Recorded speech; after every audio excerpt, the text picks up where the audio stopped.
Until Dawn is a game that boldly attempts to take the formula of teen slasher flicks that rose in prominence in the 90s with hits like Scream and put you in the driver's seat as you control primarily 8 different friends as they survive the night from threats aplenty. The plot is seemingly quite simple at first. A bunch of friends revisit a cabin on top of the mountain owned by one of the group's family a year after a dire event befalls them. Despite this and the seemingly intentional cheesy dialogue encountered in the first hour or so of the game, with many of the initial scares being fairly low stakes, the atmosphere and plotline takes many twists and turns and proves itself to be certainly no happy jaunt. The game introduces the pattern of scares well through the use of jumps being initially caused by pranks, which instills the player with an understanding of the dynamic present between the characters, something that the player can get a furthered sense of throughout the progression of the story, right till the very end.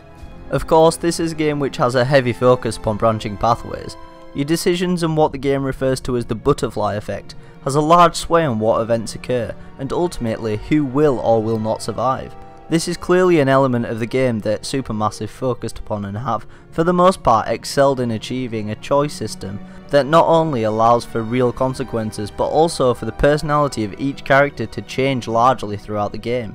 Despite this, it is certainly of note that some players may hold an issue with the fact that while many decisions are marked by the butterfly effect symbol flashing on the screen, the importance of your choice can vary quite a large extent, and the distinction between these important and not so important choices isn't really present. As well as this, quick time events are present in the game, and if you're not keen on them, this may well not be the game for you. But the QTEs that are present are without a doubt the most entertaining and well integrated that I've personally seen in a game. Whereas often QTEs can seem a cop-out and unnecessary, those in Until Dawn test your nerve, as knowing one mistake could often cost you dearly may make you think twice. Furthermore, it may be the best choice simply to decide not to make any choice at all, an added option which can prove vital, particularly in the latter stretches of the game. Although for the most part the game sticks to a linear path from a gameplay standpoint, there will be times where exploration will be encouraged and will offer the chance to gain more context of the surroundings the group of teenagers find themselves in. Context is often found by completing optional tasks and by gaining both key and optional items.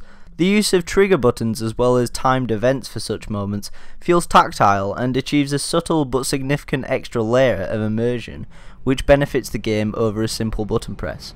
With Until Dawn, Supermassive gamers have been able to utilise the power of the PS4 really quite well for a game that is relatively early on in the PS4's lifespan. It is clear that Supermassive games have benefited from the ability to focus solely on one device. The characters in the game bear a striking resemblance to the actors who play them, the most famous of which being Hayden Panettiere, who surprisingly puts in one of her best performances to date in this game. While the facial animation isn't always perfect, and can lead to the occasional moment looking somewhere in the realm of creepy when not meant to be, the looks of the game are for the most part an absolute treat. The audio stands up just as strongly, and with the highlight being the main theme, which sets the tone for the rest of the game very well.